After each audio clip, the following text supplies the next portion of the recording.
Hello, this is Jeffrey Faulkner, and I'm going to read a passage out of the Book of Mormon and show where the lands and features described in that 8-verse passage are, as best we know. Now, the Lord has not revealed to his servants, the prophets and apostles.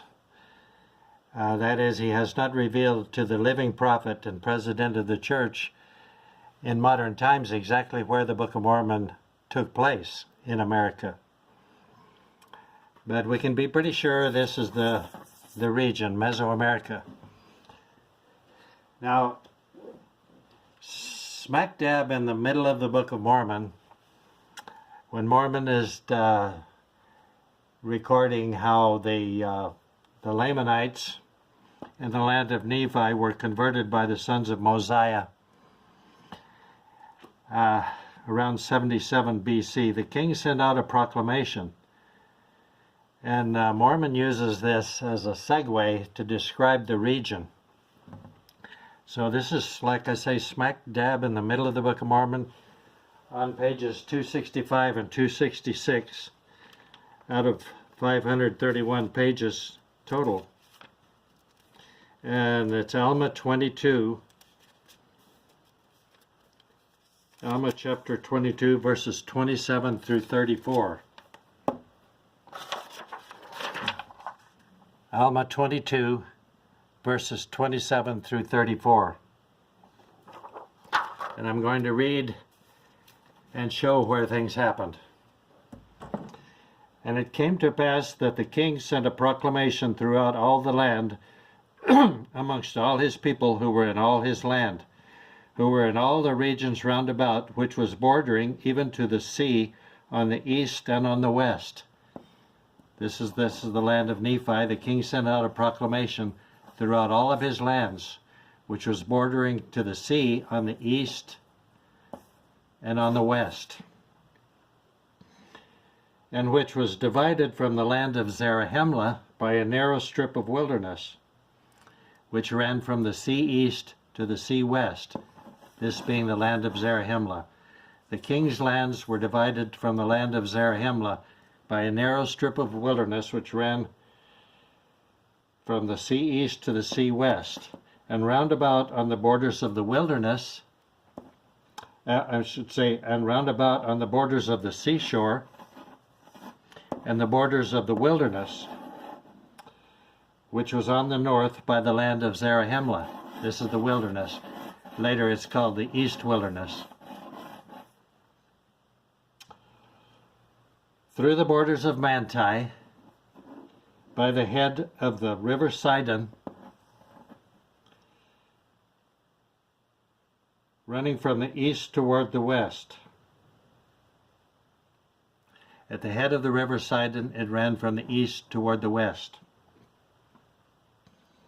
And thus were the Lamanites and the Nephites divided by this wilderness that ran from sea to sea and round about on the borders of the seashore and the borders of the wilderness. This is called the wilderness side of Zarahemla. This is the seashore side.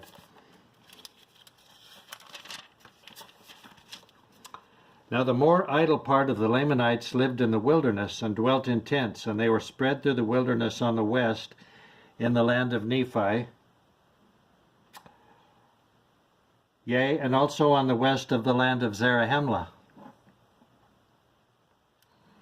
in the borders by the seashore, and on the west in the land of Nephi, in the place of their father's first inheritance, and thus bordering along by the seashore. Lehi landed here, bordering along by the seashore side, the west side. And also there were many Lamanites on the east by the seashore, mostly here and here, right around here. They occupied the Yucatan Peninsula, whither the Nephites had driven them. And thus the Nephites were nearly surrounded by the Lamanites. As the Nephites nearly surrounded by the Lamanites. Nevertheless, the Nephites had taken possession of all the northern parts of the land bordering on the wilderness at the head of the river Sidon, from the east to the west, round about on the wilderness side, at the head of the river Sidon. They'd taken control of all these parts to the north here. Round about on the wilderness side, on the north, until they came to the land which they called Bountiful, which is the Isthmian land of Bountiful, on the Central American side of the Isthmus of Tehuantepec. And it bordered upon the land which they called Desolation, it being so far northward that it came into the land which had been peopled and been destroyed, of whose bones we have spoken, which was discovered by the people of Zarahemla, it being the place of their first landing. Okay, so this is the land of the Jaredites, or well, the archaeologists call them the Olmec, and the Mulekites landed here. Lehi landed here, Mulek landed there. And they came from there up into the south wilderness, that's the Mulekites. Thus the land on the northward was called Desolation, and the land on the southward was called Bountiful, it being the wilderness which was filled with all manner of wild animals of every kind, a part of which had come from the land northward for food, wilderness of Hermounts. And in fact, this whole land southward in these early days, the days of the Olmec and the Epi-Olmec, or the Mulekite, was mostly wilderness. That was before the Nephites and Lamanites came in and started building infrastructure. And now it was only the distance of a day and a half's journey for a Nephite on the line Bountiful and the land Desolation, from the east to the west sea. And thus the land of Nephi and the land of Zarahemla were nearly surrounded by water, there being a small neck of land between the land northward and the land southward.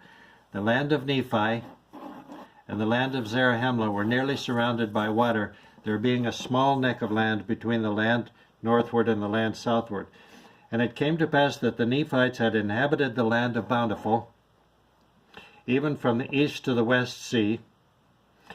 And thus the Nephites in their wisdom with their guards and their armies had hemmed in the Lamanites on the south, into the land southward, Nephi and Zarahemla again, and the east wilderness, had hemmed in the Lamanites on the south, that thereby they should have no more possession on the north, that they might not overrun the land northward.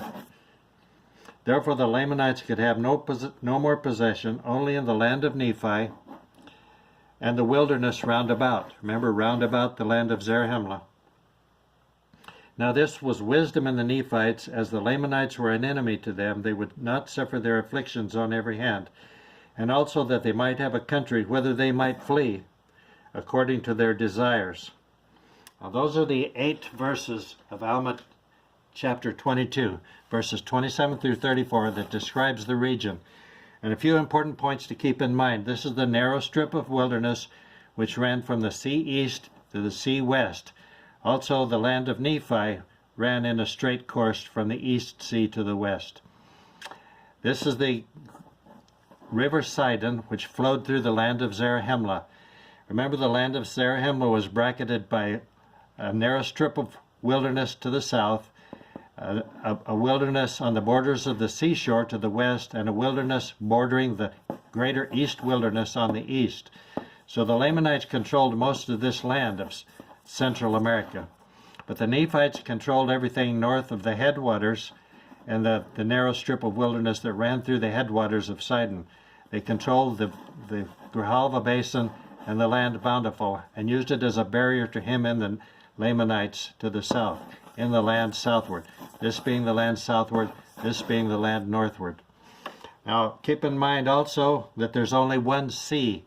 There are no lakes mentioned in the Book of Mormon, no lakes at all. There's only one sea. The sea north, the sea south. But the sea north also happens to be the sea east, and the sea south also happens to be the sea west. So there's one sea, and as Nephi and Jacob said, they were on an isle of the sea. On an isle of the sea. It comes from the Old Testament, from the plates of brass. It talks about the sea. It's